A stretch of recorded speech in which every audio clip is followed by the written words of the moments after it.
Hello and welcome to this week's episode of The Future of XYZ. I am so excited to introduce Elana Drell-Szyfer.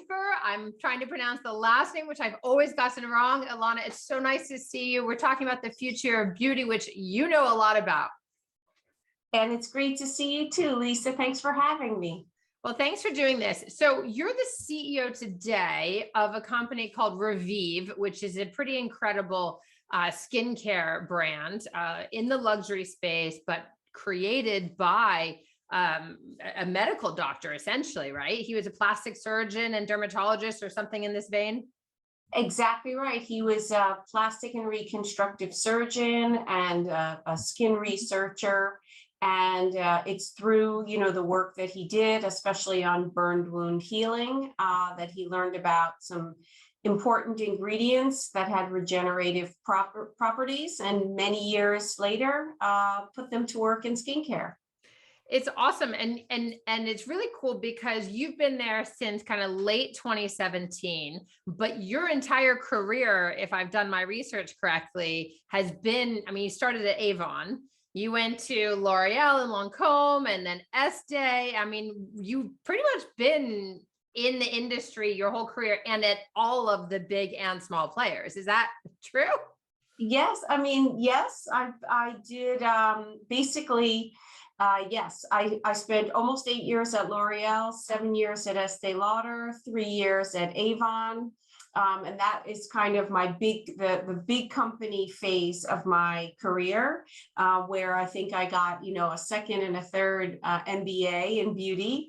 And then for the past 12 years, I've been running smaller companies for either private investors or for private equity firms. So I've had two different lives, but all in the same industry. It's pretty amazing. And you therefore have really, I think, and the reason I wanted you to be the person speaking about the future of beauty, because I think you have a very interesting and holistic point of view. And there's so much happening in this space. It is growing. Every time we think that it can't grow anymore, it grows. And it's only expected to continue growing. Not just in the US or in Europe, but APAC, Asia Pacific is the largest market in the world. We're talking hundreds of billions of dollars. But what is, like, when we're talking about beauty, I think there are lots of ways people can define it. But in this instance, we're talking about the future of beauty. What kind of products or services are incorporated in that? Sure. I think, Lisa, that's a great question, because I think that's one of the ways that the industry keeps growing is it's broadening its definition to some extent. So, I think the way traditionally beauty was defined were products that were used for skincare, for hair care, for makeup, and sometimes for body care, bought, in different points of distribution, whether it's mass market, prestige market, online, etc. But today, I think, the category is a little bit more expansive. I think beauty today includes wellness. And the definition of beauty definitely includes wellness. It's expanding to some extent to include sexual health. It's expanding to include ingestibles, and people kind of talk about inner beauty. And, aesthetics, which were kind of kept very separate for a long time, are really considered part of beauty now. Not surgery so much, but medical procedures like injectables, lasers, cool sculpting, etc. That are becoming much more common, and I would say commonly accepted too. Yes, without question. And I think, at some point there was also this thought that, well, either you used products or you had services. And today there's an enormous amount of fluidity between both. And, the ultimate luxury consumer is not about the choice of one or the other. It's more and more and more and more. Well, and especially because, I hate to say it, but the beauty industry is much maligned in many ways for really touting this younger, always younger, especially with women. And so this anti-aging and the more and more of the luxury consumer, in fact, is I hate to say it, but that's what it thrives on, right? Is this and it's a very Western exported sense of what beauty is.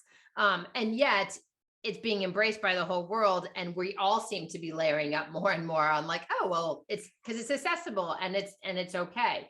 What do you make of that? I mean, that's obviously, I mean, it is the injectables market, the med spas, the way that you can get it at almost anywhere now, right? Yeah. That's only going to continue to grow is my read. Yeah, and I think, certainly I agree, that for a long time there was sort of a physical ideal that was kind of projected by Western beauty companies, and an age ideal. I do think that that's kind of changed over time. And I think that, there's a little bit of push and pull. While I think that that has led from an imagery perspective, I think there have also been ingredient advancements. I think there have been medical advancements. And so just the idea of, extending life and extending quality of life and extending, sort of age-long living, if you will, and then how you appear if you're living longer, it has many different influences. So I think, beauty is just one piece of that. I that's totally fair. And it comes back to the inner health and the nutraceuticals and the things that the wellness industry writ large and travel wellness and it's all kind of playing a part. And certainly coming out of COVID, I think many people who might not have been aware that this was an industry and needed have become aware of the need for that, taking care of oneself. Absolutely. And I think that, that was a lot of people anticipated during COVID that, like most consumer industries, that there would be sort of a halt because stores were closed. But in fact, when people had more time to themselves and they weren't going out, certain categories within beauty, hair care, but skincare also really skyrocketed. Color cosmetics, no one was going out, so you didn't need the red lip. But other than that, there was a lot of growth in several categories, including at-home devices. People couldn't get facials, so they were using all kinds of devices at home to replicate massage, lymphatic drainage, massage, laser, etc.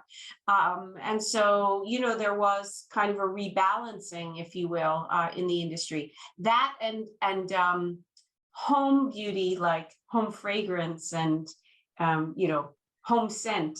The essential oil type or not essential oil, but Exactly. fragrance in general. Yeah, it makes sense because all of it, I mean, in some ways, beauty is the most accessible luxury category in the consumer space. I mean, now we're getting a little wonky in yours and my experience in consumer, but it's an immediate luxury. A woman can buy a really fancy, Givenchy or Lancome lipstick for $30, which is a lot for a lipstick. However, it can feel really luxurious for someone who can't afford, to go and have a facial or who can't go, and do something else that a luxury consumer traditionally can do.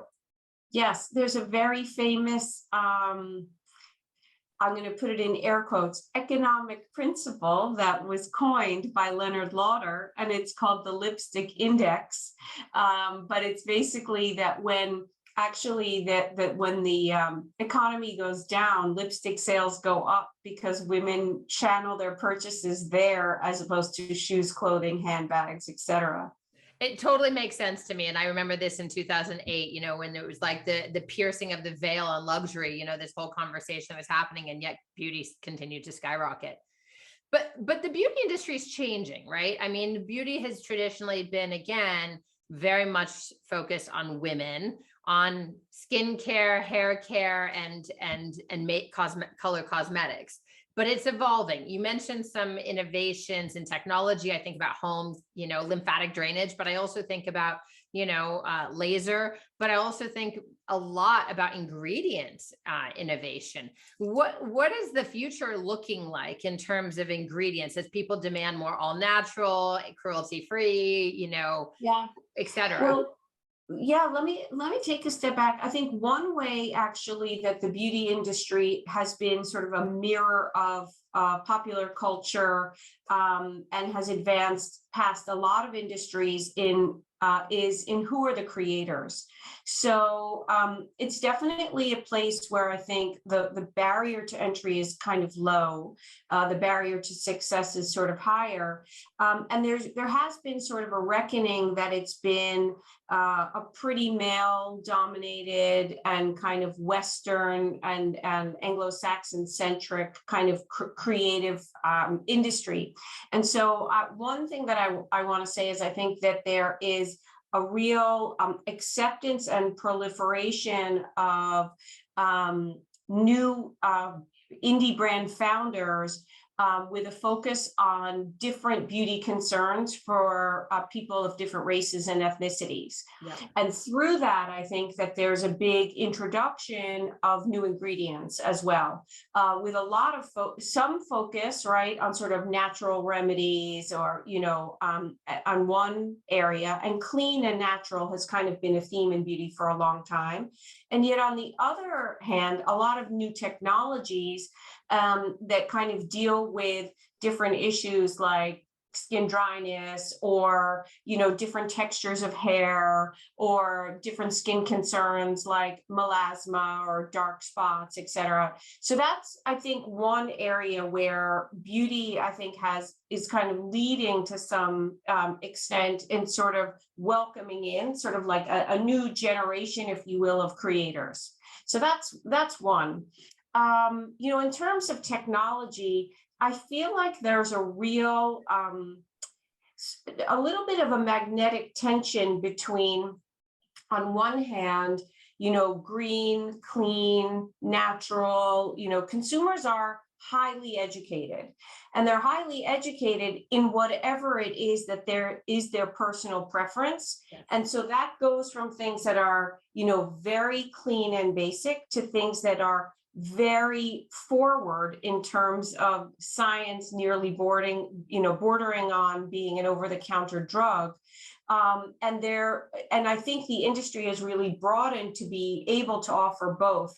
And the pendulum has sort of swung one way and then swung the other. And you know what the industry lacks a little bit is clear definitions on what's a gold standard of clean, or what's a gold standard of natural, or what's a gold standard of scientific but safe. And so as a result, there's a choice. Yep. And I think that that's a great opportunity.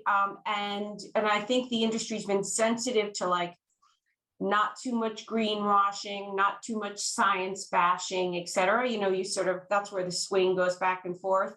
But I feel like at the moment, people are sort of in a good place where there's enough choice out there and just a lot of new innovation in each of the spaces. Well, there's a ton of choice. I mean, I think it's like the proliferation of brands in this space that you mentioned it in the very beginning. It used to be a couple of people owned the big, you know, stores. You go to a department store, or maybe you go to, then Sephora came along and you had these specialty places. But now so much is e-com, so much is direct to consumer. And there's just been this explosion. I mean, not to mention that, you know, you've been working with private equity and private investors, but like the venture money in beauty now is crazy. I mean, it's up, you know, 30+% year on year in the last couple of years. And, you know, people like Rihanna, not necessarily her success or celebrity, are making their brands worth billions of dollars. So yes, there is this choice and it's niche. And at the same time, I look at it always and say the counterbalance to this and clean and everything is like, the industry is kind of self-regulating in some weird way, because government is, you know, the FDA doesn't, at least in the US, doesn't really get involved in some of this unless there's an active ingredient. Whereas of course the EU is much more involved. And I think it's, you know, it's a factor of, you know, hundreds of thousands of ingredients that are banned there versus here. So it's interesting. You have all these new players. You have these direct to consumer. We're talking about the consumer being very well educated. And at the same time, it's kind of the Wild West as well. Yes, exactly. And I think that becomes, right, this whole idea of globalization and sort of taking a brand and making it global. The idea of what are you working with? Can it be sold in Europe? Can you register your products in China, which is one of the biggest global markets? that's really where, you know, the barrier to success becomes higher, because you need that experience level and to understand, you know, those, they're not even nuances, you know, they're very high bars for knowledge. Yeah, absolutely. Which is so interesting. And it's, I mean, as a CEO of a skincare company, I'm sure it's a pain to have to navigate all the different markets, and Asia Pacific, of course, being the biggest, followed by the US, followed by Western Europe. But I mean, again, as we get outside of these Western norms of beauty, I mean, it is being exported everywhere there is a burgeoning middle class. So the African continent, Latin America, South America, you know, the Middle East, you have a growing index. And so running a business that is global in nature, to your point, has many facets. What do you see as kind of the future? Like where is the biggest market in the future? Where is the biggest opportunity? What's the most exciting thing that you see from that dimension? Yeah, I mean, I'll start with, you know, the business that I'm running, right? Because that's what I'm closest to. You know, I think in luxury skincare, really Asia Pacific and then Southeast Asia really is what I would say is the biggest, you know, growth opportunity. You know, that being said, there is also, you know, once we go back to a normal world, if that's going to happen, a world where people can travel freely across borders, let's put it that way. I think, you know, there's a lot of fluidity in terms of those particular markets also coming to the US. The US is still a big destination, and so there is, you know, I would say the more that your brand is known here and becomes, you know, customers there become aware, the more opportunity you have there. So, you know, from a luxury perspective, I think, you know, at least for the next 5 years, Asia Pacific, Southeast Asia are sort of the biggest growth market opportunities. You know, from what I call sort of a category opportunity, you know, for me, there are a couple of worlds that are kind of converging. And they're the worlds of, you know, beauty, availability and distribution, and kind of health and wellness internally meeting health and wellness externally. So, you know, my office is on Lower Fifth Avenue, and there's kind of this stretch. New York City, for anyone listening. Yeah, New York City. Yes, New York, Fifth Avenue in New York City. And they're kind of all of these kind of new kind of centers that have opened that are kind of a combination of helping people with sort of health and wellness, nutrition, mental health, fertility, also understanding your intrinsic age based on some genetic factors and lifestyle, and at the same time, recommending supplements, but also saying you can address, you know, certain physical things with different procedures, you know, so it's kind of a blend, if you will, of sort of Eastern philosophies, a little bit of Western medicine, nutrition, and aesthetics. And I think the fact that all of these things are kind of coming together, I mean, there obviously has to be a demand, right? And I think it's a little bit how people are thinking, right? Like, I'm going to see a nutritionist, but I'm also going to see a trainer, but I also have a dermatologist, but I also use skincare, but I take vitamins, but I still need to go to my doctor for this thing. And it's kind of like a one-stop shop. It's very integrated, it sounds like. I mean, integrative health is its own thing, but we're talking kind of about integrative beauty. Exactly. And, you know, I think that I talked a little bit about, you know, sexual health and women's sexual health and wellness kind of being an extended category within beauty. I think another really hot area within beauty is menopause, and sort of how things like skin, hair react to the lowering of hormones, and then what kind of beauty products and supplements you might need to address them. So, you know, those are some of the areas that I think are new. I can tell you that it wasn't that 20 years ago in the industry we didn't know about these things. It's that the social acceptance of kind of talking about them was just at a very different place. And so I think that's not innovation in technology that's changed, right? That's a cultural shift that has made the conversations more acceptable. And opened opportunity, I guess, for the industry and for these Yeah, things. yeah, absolutely. And, you mentioned celebrity a little bit there, just new celebrity brands popping up all the time. And today I saw that Naomi Watts actually is launching a skincare brand, but it's for menopausal women. And I saw a post that said, watch out world, there are going to be 1 billion women, going through menopause. And I think the idea that a celebrity who normally would be on a very youth focused or glamour focused type of campaign. Jennifer Lopez has her own JLo Glow skincare, and Rihanna has, a whole makeup line. And Ariana Grande just launched, and Harry Exactly. Styles, and Selena Gomez, and, on and on and on. But the fact that, sort of celebrity is coming together a little bit with cause and a little bit with women's health issues, I think is kind of an interesting, again, sort of convergence of topics. Absolutely. And it's time, right? I mean, unfortunately, for better or worse, the beauty industry, and, I came out of the fashion industry in the first part of my career, representing people in this space, all of the makeup and all of the hair and all of the glamour and glitz and the colors that were trending and not trend. And I think it's really nice to have some real conversation, because that's the fun part of it. But now it's like, the people who aren't close to that industry might not know that that's the fun creativity. And now we're starting to see some, influential talk, hopefully, that moves the needle in a better direction.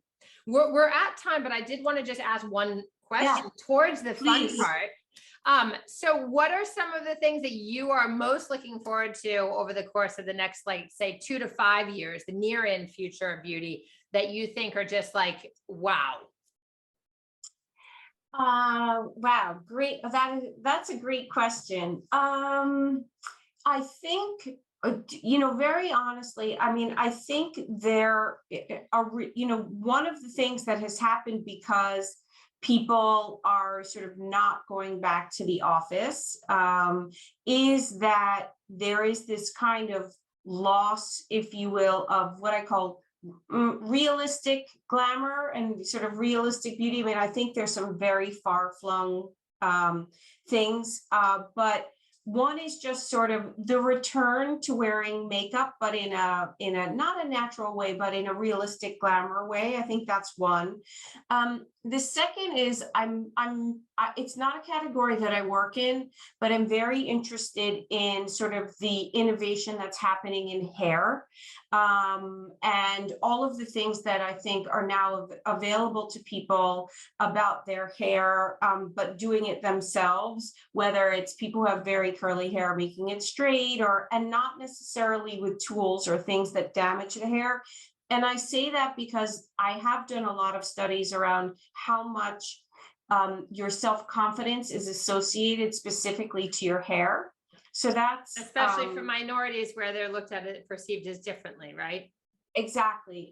So that's the second. And then the third is, I happen to have a love of the fragrance industry, because I think it's the most sort of old world artisanal craft. I've always been fascinated by this idea of the perfumer, and that, there's a very limited number in the world. And, as I'm smiling because you, of course, introduced me to Valerie Gabai and her perfume, which was one of my first episodes, because I also adore fragrance. So the future of fragrance was episode 3, I think. And so, fragrance sometimes gets sort of a bad name, because it's costly when you produce and you really use fine ingredients and you care about the craft. But interestingly, coming out of COVID, the category that's actually carrying the industry, like literally growing 50%, is fine fragrance, and really the very high-end fragrances that incorporate a great deal of novelty and creativity. And so the reason why that excites me is I believe that is a craft and an industry that won't die. And, sometimes you think with all of this innovation, you're going to lose the creativity and the craftsmanship. And I don't think that we will, and I'm interested to see how it evolves. I love that. Elana, thank you so much for joining us and sharing your, incredible expertise on the future of beauty with Future of XYZ listeners. Thank you so much, Lisa. Take care. Thanks. And then for everyone listening, watching, if you don't already subscribe, make sure you do so on YouTube or wherever you get your favorite podcasts. And if you or someone you know should be a guest on Future of XYZ, check us out on Instagram and also visit future-of.xyz to nominate. Thank you. And we'll be back next week. Make sure that you check out your own beauty at revive.com.